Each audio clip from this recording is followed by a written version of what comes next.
It's wonderful to be with you on another edition of Success Recept. Like I've been telling you over it, Success Recept is ahead. Right now, it's not just ahead, it's here and it's now. And it's my pleasure to welcome Mr. Kanu Emejiwe. Uncle K, good morning. Morning, Sammy.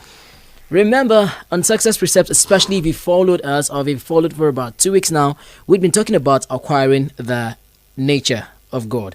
Acquiring the nature of God, and a lot of truth has come our way. A lot of revelations have been made. A lot of insight have been stepped into, especially if you were listening, if you were taking proper note of it, and if you had the privilege and the time and the opportunity to meditate on God's word that's been coming your way in a very, very wonderful way, in the most pure and true way that it can ever come. Last week we were still talking about acquiring the nature of God, and Uncle K made some striking statements, okay, talking about money while he gave an instance, and then talked about money being a wicked taskmaster but then a faithful slave, but then saying we can actually direct this thing to work for us, or we become slaves to it.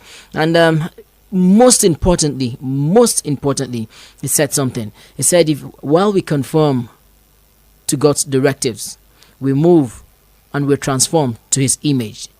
While we conform to God's directive, we move and we're transformed into his image. I think if I didn't remember any other thing that we talked about last week, I remember this one pretty well, among so many other examples. And today we'll be advancing from that point and looking at some other things that has to do with acquiring the nature of God. Okay, Uncle K. Thank you, Sammy. It's turning out to be a very interesting series. Again, like you said, I would admonish our dear listeners to meditate on what we're hearing, because it will open new areas of understanding that will help you a whole lot. We've been talking about this acquiring the nature of God, and I've tried to emphasize several things. I think you've mentioned most of them, and I said, like you rightly pointed out, I said as you conform to his directives, you transform to his image, and that is in transformation that you become dominant, and that's a simple truth. Now, in what we have said, we established something also. I said that in this light, that the relationship between God's instructions and results are not direct. Because it is this direct relationship that people look at and they try to get things quickly. Because if God has said, if you obey my commandments, then I will bless you with cows, goats, and sheep. So people are now obeying his commandments because they want cows, goats, and sheep. They're not obeying his commandments because they understand it. They're not obeying the commandments because they like it. As a matter of fact, they don't like it. Okay, that's another pointer. They don't like it. Let's put it this way. Anything God has asked you not to do is something that you will most likely do naturally. Maybe because of our nature or something. Exactly, because of your nature. That's why I just said that as you eschew your nature, you acquire his own. Okay. Point. You just made the point because of your nature. As you give up on your nature, you acquire his own. So what he has always asked you to do is give up on your nature. And that's what I just said, that every instruction that God gives, he gives it because you will normally do that thing. Please understand me. God will never ask you, make a law or admonition, a directive, you must eat breakfast every morning. You will eat breakfast. Because you always want to eat breakfast. Exactly, you will be hungry, you will eat. You understand my point? Yeah. He doesn't give a direction that you must sleep. You will sleep. So when he says things like, don't be covetous, it's because it's in your nature to be covetous. Yeah. God will never give. It's pointless. Why give an instruction that people would normally follow? You don't need to. You don't need to. And that's the point he's making. That he wants you now to take his instructions, because every time he's telling you do this or don't do this, when he says do this, it's something that you will not normally do. Yes. When he says don't do this, it's something that you will normally do. And he's now saying it's not a direct relationship of, okay, do this and then you will get this. That's how we have seen him, and that's why we are trying to get things from his hand, by doing things. He knows that this is not our nature, but he is saying, do this, and then you become like me. Simple. Give up your nature and take mine. And in taking mine, you become a dominant species, just like I created you to be. In taking mine. Act like this, act against your nature. This direct relationship is what has destroyed most people, because they have gone looking for things that they would normally not get, the ways they have thought. Look, people have prayed and fasted for things they have not gotten. As a matter of fact, most people that come to testify in church that they got things from doing some of these things, it's not the truth. They know what they did to get those things. So I prayed and fasted for 13 days. Listen, the adherents of the devil pray and fast for even longer than that. Like we said the other day. Yeah. The things that these people that worship the evil one do, many of us won't even do. They stay awake, they pray, they fast. Because prayer time is meditation time.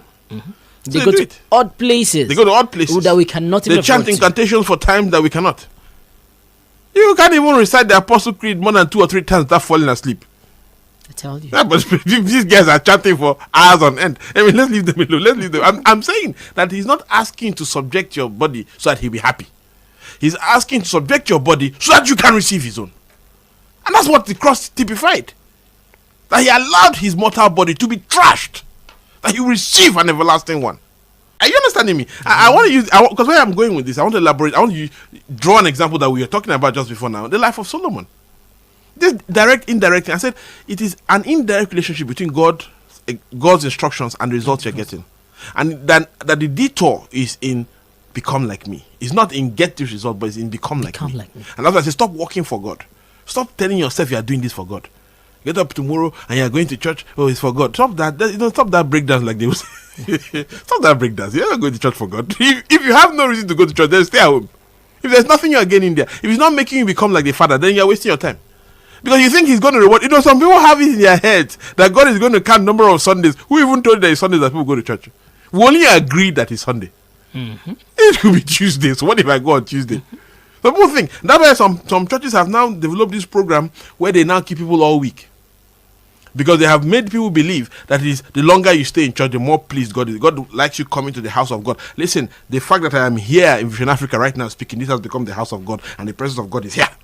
Are you understanding my point? So let's talk about the house of God. Is very contentious. So people believe that the longer time you spend in their church, because I don't know about it being the house of God, in their church, in their steepled houses, that the longer time you spend there, the more you are getting from God. So the longer, I get my point. That's directly. So if I spend longer, I get more. If I spend longer, and I'm telling you, a lot of people that have spent long time in these churches have gotten nothing. They have gone on their own volition to do things, to get results for themselves, and come back and tell you that it's because they stayed this length of time. It is the truth.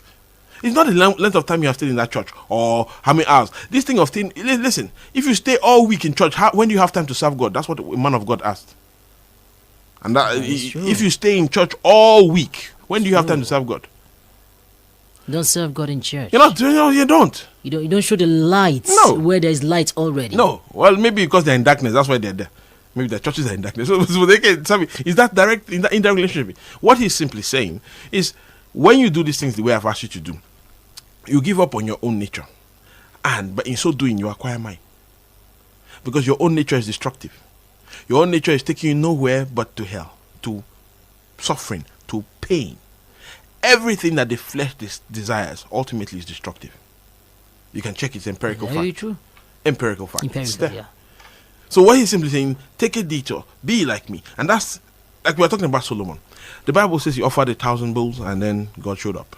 And people have been offering 1,000 bulls. I told you before we started, you can offer 1,000 gorillas. You're on your own.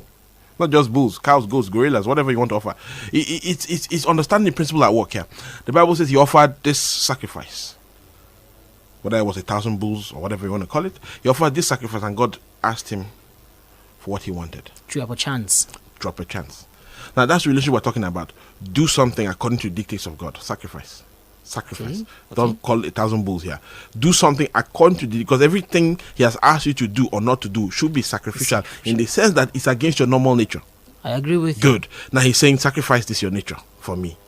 Then I will give you a blank check. Like he gave Solomon. But now notice this. Solomon in asking asked for what? Wisdom.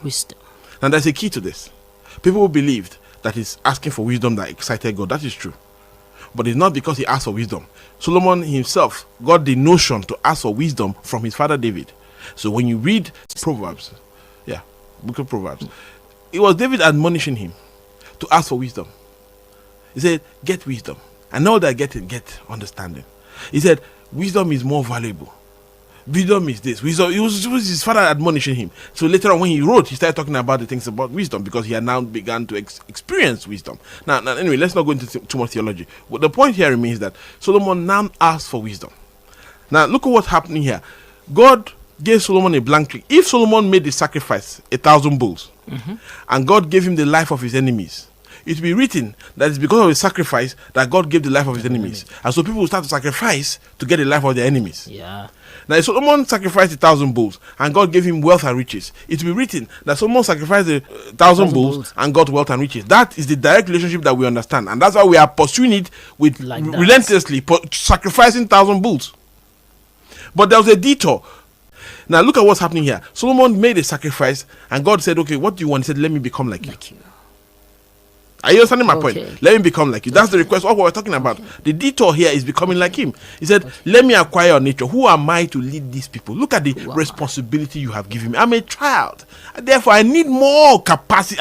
Jesus Christ. I need more capacity to be able to do this thing properly. Remember what I said? That this life is about capacity. The more capacity you have, the more you can fulfill God's injunctions. So God's business is to fill you up, give you capacity. And that's when your prayers are not directed towards achieving capacity. They're a waste of time. Jesus kept praying to God, and I said, why do you think he prayed? For bananas? What do you think he wanted from God? Capacity. Because every point in time he saw the work, he saw what he was going, he saw the place he was going. He needed capacity, and that's why the only time that the Bible recorded what he prayed about was at the garden, and then he made it clear. He said, I need you to go through this. I need you. On my own, I cannot. If you may, take it off from me. If there's any other way. But then, your will. Capacity. You're saying, give me what is necessary for me to be able to do this. That's a prayer for. I said, don't offer the sacrifice of fools. That's the prayer of understanding. Give me the capacity. The reason why Nigeria hasn't changed is because collectively and individually we have not developed the capacity to bring that change about. And rather than ask for capacity, we're asking for everything else. And that's what God was exemplified in his relationship with Solomon. Solomon says, give me you. Let me be like you. Let me be like you. And God said, aha, now you have keyed in. Now you have understanding. Now in this wisdom, I will make sure there's none that's like you. None before you, none after. Not only that, I will not give you the life of enemies. I will give you wealth and riches. I will give you. Are you understanding me? It was an indirect thing. Yes. That in becoming like, and remember, when God said I will give you this, it was not just okay. Someone closed his eye the next day and he had everything. No, when he had asked for wisdom, God gave him. No, wisdom is not a tangible thing. You cannot see it. You cannot see it. You can only see its children. You can only see its manifestation. Jesus Christ, I love you. You can only see its manifestation. Sammy. That I am wise, you cannot see written on me. You can't hold it. You can't feel it. You can't touch it. But you can see the results. And so Jesus said that a tree is known by its fruits. Oh, God, I love you. That the way you know a tree is by its fruits. That's why it's called an orange tree. A mango tree. You name it according to the fruit. That what differentiates an orange and mango tree is not branches. They have both branches and leaves. But the fruits.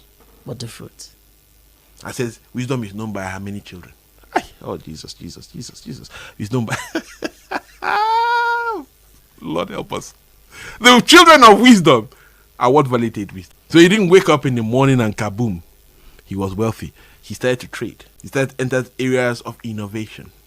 He started to do things no king had. That's what wisdom directed him. Jesus Christ, I love you. That was wisdom directing him. Therefore, he started to get results that nobody had gotten. And he, like God said, he became the richest ever to be recorded in all time. That people were coming from far to learn from him. To learn, to see. Because you hear his fable that there's nobody wiser than this. He simply acquired that nature and started to get those results. It's as simple as that. Are you understanding me? It's not a direct thing. Because if he had gotten killed 1,000 bull and then became rich, people would start. Been direct. By now, all the cows will be finished because everybody will be after everybody's cows. The key to success is kill 1,000 bulls. There'll be no cows bulls left. May have gone into extinction. Extinction by now. They won't even have beef to eat anymore because people will be killing cows. No, definitely. Waiting for that wealth and life of the enemies. There is substantive truth that you must be able to grasp. In doing so, you unlock doors. That's what I'm saying. Let's meditate on what we're hearing. Let's look at an injunction again. Thou shalt not kill. Thou shalt not covet. Thou shalt not. Let's just pick one. Maybe next time we'll take another one. Thou shalt not kill. Now people think that it's okay. Again, with direct relationship, when you kill, God is angry. When you don't, He's happy. Fine, in a sense. But remember, it's not. I said it's acquiring His nature. It says because I don't destroy. Oh. Be like me. Simple. I wouldn't take life. Leave life to the elements that will take it. See, any life that is devoid of God is already dead. So he wouldn't take life. So he says, don't take life. Be like me. Now, in so doing, because you don't take life, you are now a life giver. And all the elements of earth will respond to you like a life giver. They will give you life. You will never lack life. Not only that, you will give life. So you can hold on to somebody in a sick bed and say, arise. It's not all those jumping and hopping up and down that you do that make him get up. Lazarus got up after 4 days because the life giver was around. He said, I didn't come. Look, these 4 days I let him stay here was not for anything else but so that you people understand the principle. Very well. You're somebody, he could have come there immediately and then you say, done this and then go back. He could have come and then go back. And go back where, yeah. So that the Lazaruses are able to arise and the little girls are able to live again. It's because you are a life giver. And let me explain to you this way. Wherever you present, life will respond. Yeah, Sammy, I don't know. God help me. Wherever you present, life will respond to you by bringing itself to you. You are in control. For the first time in my life, I understand why God doesn't want you to do an abortion. That's why he doesn't want you to have premarital sex. Because it's not about his getting angry with you. It's about your taking life. And then when you do that, you rob yourself of the capacity. I said life is about capacity. You rob yourself of the capacity to be a life giver. Oh God, have mercy on us. Son of David, have mercy on us. For those of us who have taken life without knowing it, without understanding, Lord, have mercy on us. For the first time in my life, I've started to understand that. It's the truth. Because this thing about, you see what happens later down the line. People are talking about healing miracles and all kinds of I can really like it. It's not magic. It's not. How many hours of prayer and fasting did Jesus do when he went to raise Lazarus? He was doing something else. They told him Lazarus was dead. He did what he was doing. Then he came there. And he called the sisters. And he says, do you know he will live again? And they said, yes, on the resurrection. He said, no, I am the resurrection. God, give me help. I am the life. I am the resurrection. I am the life. I am a life giver. He says, thou shalt not kill. Because it's the tendency of man to take life. So he says, be like me, that you may become a life force. It's beyond comprehension right now. And that's why I say, please kindly meditate on what you're hearing. Because when you become a life force, oh Jesus, I just said something now. Yes. That I understand for the first time while I'm speaking now. Why he tells us as young people not to do this. You see, premarital sex will lead to something. And then because you are afraid to have the child outside wedlock, you will tend to want to take life. And all the sermons they have preached about it has not stopped people from doing abortion. I'm telling you. But if you can understand what I'm saying this morning, listening to me. If you can understand what I'm saying this morning, you will not take that life that you're about to take. It's not about God getting angry. Please understand me. He loves you. I love you. We're here for you. And if you have done, I've just said a prayer. And that prayer includes myself, that Lord may have mercy on all of us. But that you have the opportunity to take a decision today. Take a decision to give life. Take a decision to give life. Are you understand what I'm saying, Sammy? That in giving life, you have become a life force. A giving force. You know the beautiful thing about life-giving forces? You first of all must have life. Life cannot be taken from you. Life cannot be taken from you. Even though I walk through the valley of the shadow. Even though I walk through the valley of the shadow of death. Father, I fear no evil. God. It's a new meaning. It's a new life. Because it is not possible for life to be taken from me. I am a life force. And when I walk into the valley of death, life will come. Life will come. Life must come. It's not by any act. It's not by anything I have done. It's by the nature I have acquired. That once you come in, life starts to come. And I want to point out something as much as I want to catch fire on this program. It's life in every form. In every form. Every form. That when businesses are dead, that the fact that you are presented, the business must come to life. In every form. In every form. When marriages are broken, the fact that you are presented, the marriage must come to life. I love in every When finances are gone, Sammy, the fact that you are presented is that life must come. Another ramification of life. Yes. Become a life force.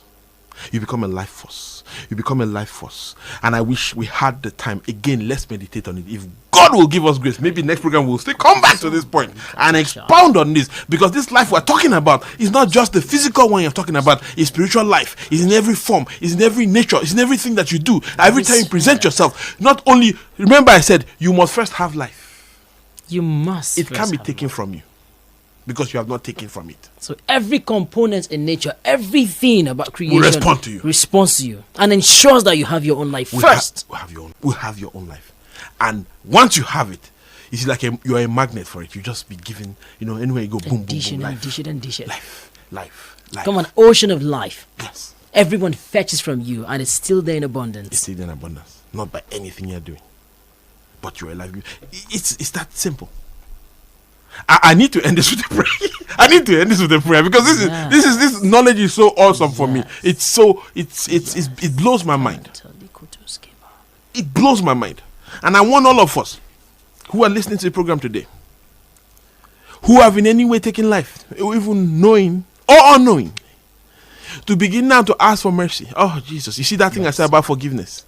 And I said about mercy working for you. Are you seeing how it's coming together again? Mercy. Because now we need to invoke the spirit of mercy upon our lives, because we have given life, or rather we have taken life. And to revert to the position of becoming a life-giving force. First of all, to ensure that we have life. To ensure, first of all, because you cannot be a life-giving force if you're devoid of life. Exactly. And in every ramification, in every area of your life, in every area of your endeavors, that you have experienced death, by this pronouncement this morning, you will begin to see life. You begin to receive life. You